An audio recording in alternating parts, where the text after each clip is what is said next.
Ya, hari yang paling menentukan sudah tiba dan ini adalah yang dinanti-nanti oleh para pelaku pasar dan investor seluruh dunia, yaitu terkait dengan pengumuman dari FOMC, apakah mereka akan segera mengumumkan secara detail tentang rencana taper mereka apa tidak. Yang jelas, saya tidak akan terfokus kepada tapernya sendiri karena sudah jelas dikatakan oleh Powell bahwasannya mereka akan melakukannya kurang lebih di tahun ini dan proyeksinya adalah banyaknya di November atau Desember.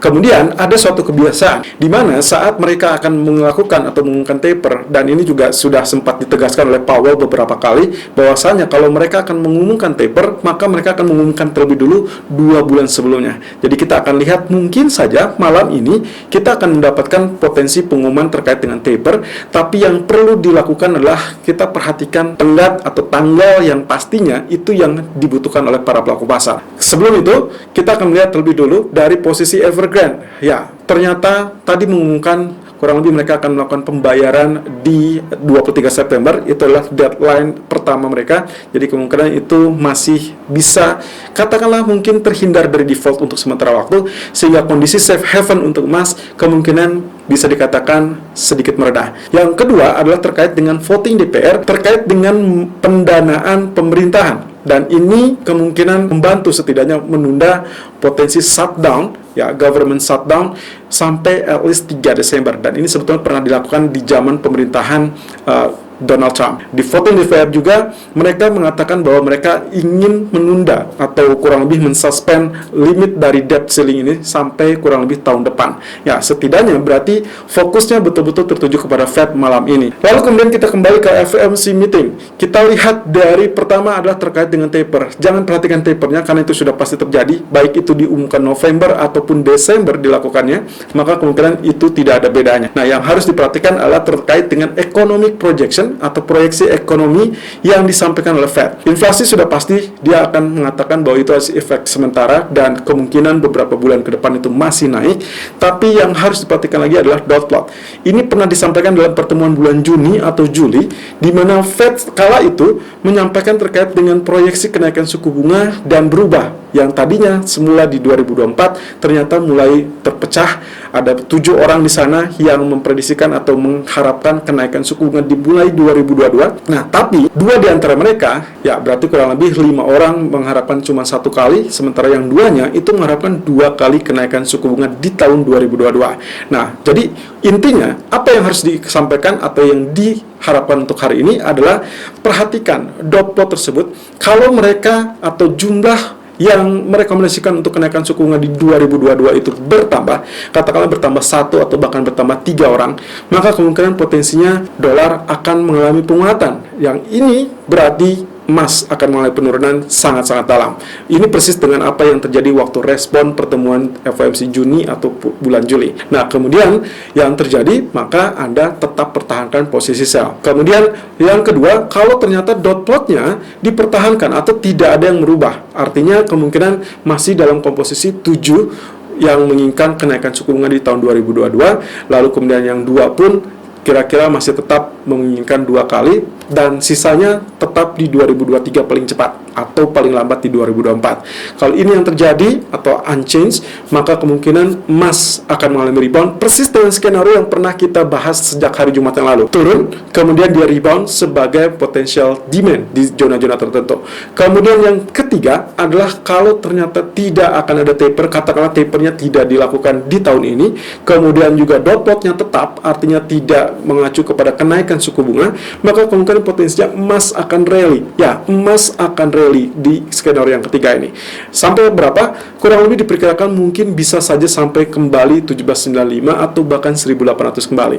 Ya, jadi poin 1 akan terjun lebih dalam, poin yang ketiga itu akan naik lebih tinggi. Itu semua tergantung dari pengumuman Fed. Kalau misalkan ternyata di poin 1 atau poin 3, maka Anda harus sesuaikan skenario ataupun strategi transaksi Anda sesuai dengan hasil yang diumumkan oleh Fed. Jangan melawan arus, jangan melawan market. Kita lihat technical view 22 September 2021. Irfan untuk Agrodana. Technical Outlook 22 September 2021 jam 11.35 waktu Indonesia bagian Barat. Langsung kita tertuju pada US dollar dan juga nanti Treasury yield yang ternyata mengalami kenaikan kembali, walaupun secara range kita masih lihatnya agak sedikit sideways ya. Kalau dilihat dari kondisi candlestick, saya perbesar, ini berlawanan dengan apa yang terjadi sebelumnya. Shooting star dilawan dengan hammer ya. Jadi shooting star dilawan dengan hammer yang sebetulnya ini bisa dikategorikan juga confirm dari pola shooting starnya harusnya bearish. Tapi ya karena memang posisinya juga tail yang cukup panjang, ini berarti kontra flow dan kita akan mengkhawatirkan apakah dia akan lanjut kenaikan yang artinya bisa saja menggagalkan pola head and shoulder. Ingat, malam ini adalah penentuannya di jam 1.00 waktu Indonesia bagian Barat dini hari. Kemungkinan kita akan mendapatkan jawaban apakah head and shoulder ini resmi terbentuk atau terkonfirmasi atau dia akan survive kemudian tembus areal head ini di 93.729 ya. Sampai saat ini kita masih berada 93.274, itu sebabnya saya simpulkan sebagai kondisi sideways. Nah, lalu kemudian apa yang terjadi kalau misalkan dia mengalami kenaikan? Ya of course gold akan mengalami penurunan. Tapi kalau misalkan ternyata ini confirm dia mengalami penurunan, maka kemungkinan skenario pagi tadi terkait dengan sell untuk gold kita akan rubah menjadi area buy. Lalu kemudian kalau kita lihat dari kondisi H4-nya sendiri, yang ternyata dia tepat berada penurunan sedikit saja. Jadi panah kecil ini saya hapus karena dia hanya memang turun terbatas, kemudian dia rebound sesuai dengan panah hijau kita. Kita tinggal nantikan saja di area resisten ini persis dengan area 20 Agustus tadi, itu apakah dia akan terjadi rejection apa tidak. Kalau ya berarti double topnya di sini, yang artinya walaupun di kondisinya daily bisa saja gagal head and shoulder, tapi kita bisa berharap ini terkait dengan potensi double top ya, walaupun ini agak-agak sedikit memaksakan diri ya. Tapi kalau kita lihat dari posisi dari grafik K4 ini, kurang lebih inilah skenario yang bisa terjadi nanti. Tapi kalau misalkan dilihat dari MACD-nya, memang kondisi inilah yang memungkinkan untuk terjadi penurunan. Tapi kalau lihat dari histogramnya, ternyata mengalami ya kurang lebih dia berwarna pudar ya, mulai mengerucut kembali, kemudian ini pun sedikit berbelok ya. Hati-hati dengan potensi pembalikan seperti ini ya. Kalau ini yang terjadi, maka kita akan dapatkan ini kembali hijau dan artinya penguatan di sisi US dollar. Terkait dengan Treasury yield sendiri, posisinya masih sideways persis dengan apa yang kemarin kita bicarakan ya. Posisi ini yang cukup panjang sideways-nya ya, panahnya saya geser di sini. Apakah dia akan naik kurang lebih sampai area trend line ya, ini trend line yang paling tinggi, atau mungkin saja justru dia akan kembali turun. Nah, penurunannya sampai jauh mana, ini yang harus kita nantikan. Karena kalau kita lihat dan perhatikan dari kondisi daily chart, justru ada kecenderungan dia akan mengalami kenaikan ya. Entah apakah ini karena efek dari pengumuman FOMC atau justru bukan dari FOMC melainkan dari faktor lain ya. Yang jelas kondisi bearish engulfing yang kemarin tercipta justru dilawan dengan posisi inverted hammer. Dan ini of course ascending triangle ini masih tetap terbuka sehingga nantinya mungkin saja dia naik menembus zona resisten. Dan kalau ini naik berarti ini akan berlawanan kemungkinannya dengan potensi dari US dollar sendiri. In case ternyata yang dimenangkan adalah kondisi head and shoulder. Technical view gold 22 September 2021 jam 11.40 waktu Indonesia bagian Barat, high 1779.00 dan low 1772.10, running price 1776.10. Oke, ini adalah sesuatu hal yang dinanti-nanti karena nanti malam pengumuman terkait dengan taper atau tidak taper, atau lebih fokusnya adalah kepada dot plot ya. Tapi yang terpenting adalah begini. Kemarin saya sudah sempat menjelaskan terkait dengan posisi long black candle yang terjadi di tanggal 16 September yang lalu dengan areal open 1794.30, kemudian area close 1753.50, kita mendapatkan teritori real body atau 50% dari real bodinya. Ingat, real body dihitungnya dari harga open dan close, itu mendapatkan area 50% atau area tengahnya di 1774, yang mana kemarin dia memang sempat spike sampai 1781.50 ya. Kalau misalkan disebut tembus, apakah itu tembus? Ya mungkin dibilang tembus, tapi saya memperhatikan posisi closingnya ya. Closing price-nya ternyata ditutup di zona 1774.10. Dan kemudian yang kedua teman-teman, yang harus diketahui tentang long black candle itu sendiri, ini akan menjadi khusus untuk bagian dari long black candle sendiri.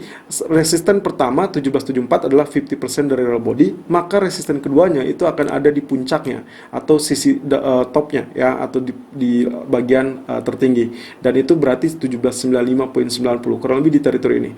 Nah berarti kalau kita kategorikan apakah dia sudah berubah tren atau belum, selama selama dia masih berada di dalam resistance 1, resistance 2, maka ini masih tetap dibayangi kemungkinan potensi penurunan. Jadi itulah sebabnya kenapa pagi ini saya bukan merekomendasikan buy, melainkan melakukan rekomendasi sell. Ini tertuju kepada long black candle ini.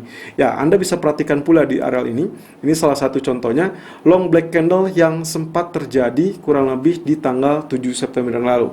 Ya, itu kurang lebih titik tengahnya ada di sini, dan Anda bisa perhatikan dia sempat spike di tanggal 14 September sampai 18.08. Next candlenya malah bearish dan penurunan, ya, long black candle kembali.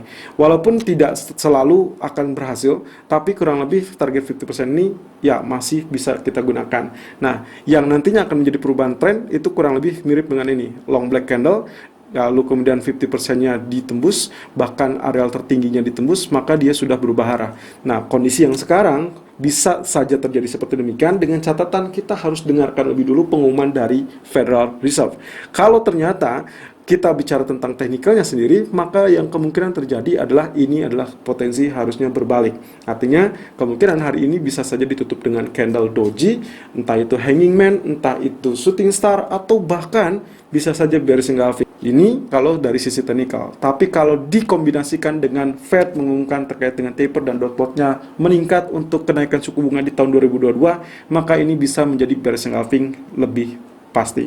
Tapi kalau ternyata dia umumkannya taper tetap akan dilakukan, tapi dot plot dia tidak berubah, maka ini masih bisa ditutup dengan bullish, dengan harapan kemungkinan dia tertahan di zona 1792, 1795. Lalu kemudian kalau kita beralih di grafik H4-nya teman-teman, Anda ingat kemarin saya sempat merekomendasikan terkait dengan posisinya adalah skenario, ya, skenario yang sudah saya gunakan atau saya share di sejak hari Jumat yang lalu terkait dengan potensi penurunan, yaitu flag 1, flag 2. Nah, flag 2-nya ternyata kita tidak mendapatkannya, melainkan diganti atau sempat terganggu dengan inverted head and shoulder yang kemarin, ya.